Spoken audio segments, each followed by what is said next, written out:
Kādreizējā valsts prezidenta amata izpildītāja Kārļa Ulmaņa vasaras rezidence un tagad Latvijas Nacionālā vēstures muzeja Dauderu nodaļa 3 šīs vasaras svētdienas aicina ielūkoties greznā nama telpās, kas ikdienā apmeklētājiem nav pieejamas. Jāsaka, Ulmaņš šeit uzturējās labprāt un diezgan ilgstoši, gan viens pats, gan ziemā, gan vasarā, gan darba kolēģi viņu šeit apmeklēja, un praktiski tas periods ir no 1937. līdz 1940. gadam.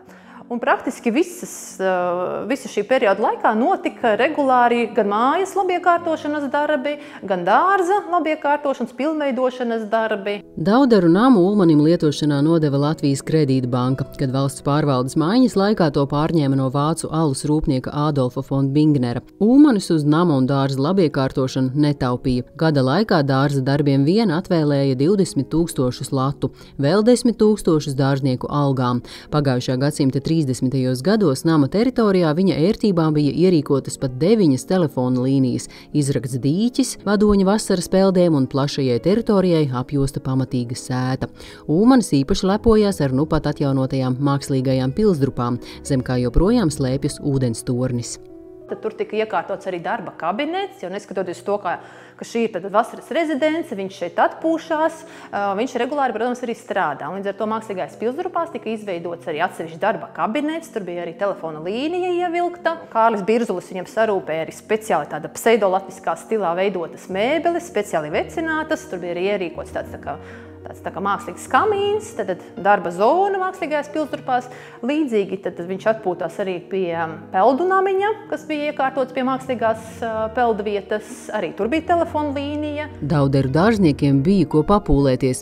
Viņi veidoja plašus dārza apstādījumus, ko nemitīgi nācās atjaunot, jo zaļumus noēda prezidenta stirnes un alnis. Tad pieradināts alnis bija, 7 stirniņas, tīters, zirgs rikšotājs viņa īpašumā arī bija. Jāsaka, tie Dauderu dārzniekiem tas ne īpaši patika, jo praktiski visi šie dzīvnieki šos skaistos stādījumus un visus augus apēda. Līdz ar to tur, teiksim, ir šie apraksti par to, kā šie dārznieki cenšas šos augus nosargāt, kā tiek veidot speciāli nožogojumi, aizsarga visādas sētiņas.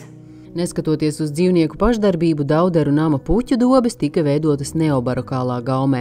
Nama fasādē piedēvējums neogotikas stils, bet iekštelpās neorenesanses. Tagad atjaunotā greznība padomju varas laikā, protams, tika tā teikt neutralizēta. Dauderus nodot strādnieku vajadzībām, tā teikt, mainās valsts režīms, tad valsts iekārta, un šeit sāk saimniekot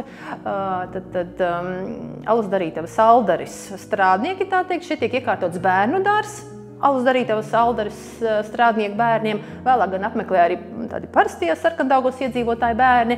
Nama 2. stāvā tiek iekārtots aģitācijas punkts, arī atbilstoši jaunajām, tā teikt, jaunā ideoloģijai.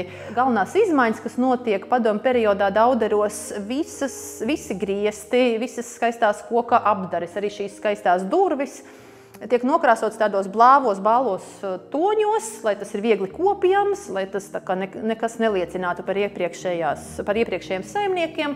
Ierastajā Dauderu darba laikā apskatāma pastāvīgā ekspozīcija, bet īpašajās svētdienas odisejās vēl 21. jūlijā un 25. augustā pēdējo 3 gadu laikā atjaunotās telpas un dārza daļas varēs aplūkot gīda pavadībā, tostarp ekskluzīvi flīzēto vannas istabu.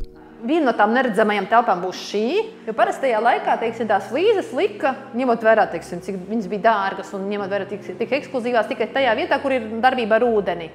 Un tagad mēs virtuvē redzēsim, ka tur ir tā kā cilvēka augumā visas sienas, grīda, ņemot vērā, ka pats saimnieks tur nekad neēda virtuvē.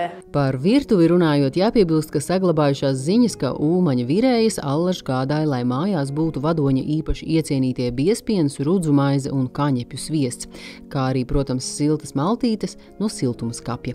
Madara Rudzīte, Dāvids Gržibovskis, Jauns TV.